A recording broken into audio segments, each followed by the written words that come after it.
Bonjour, avec vous l'ingénieur et le docteur Hicham Magri. Aujourd'hui, on va aborder la différence entre le protocole TCP et le protocole UDP. Donc, ce sont les deux protocoles de la couche transport. Je rappelle les fonctions de la couche transport. La couche transport fait la segmentation. Donc, on a des données de la couche application, on fait la segmentation, puis on capsule et on a le segment de l'unité de données de la couche transport.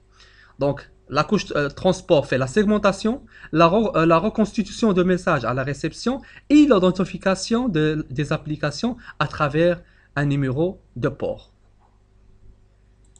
Chaque application doit fonctionner soit avec TCP, soit avec UDP ou avec les deux.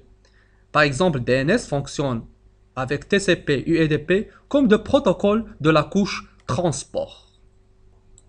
Le protocole FTP File Transfer Protocol fonctionne avec TCP. Trivial FTP fonctionne seulement avec UDP.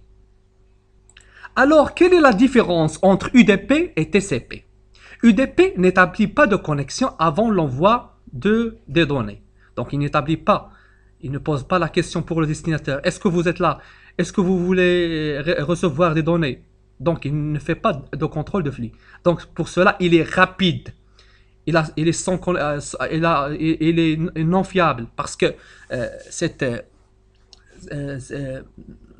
cette fonction de ne pas établir la connexion, donc il n'y a pas un contrôle. Il est non fiable.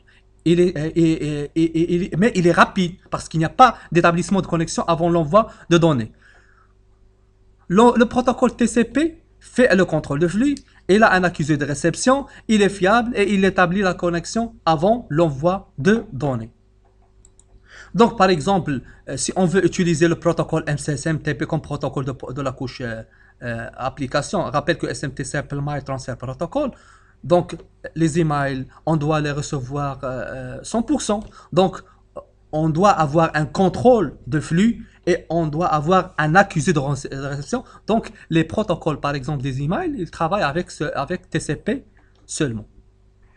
Donc, je ferai un rappel ici sur les protocoles de la couche application et les numéros de port utilisés. Donc, le protocole FTP utilise deux numéros de port. Un pour le data, c'est 20, et l'autre pour le contrôle, c'est 21. Les CCA Secure Shell, le protocole de connexion à distance, il utilise le numéro de port 22. Telnet, la connexion à distance, 23. SMTP pour le mail, 25. DNS, 53. Le DHCP, client et d'ACP, serveur 67 et 68.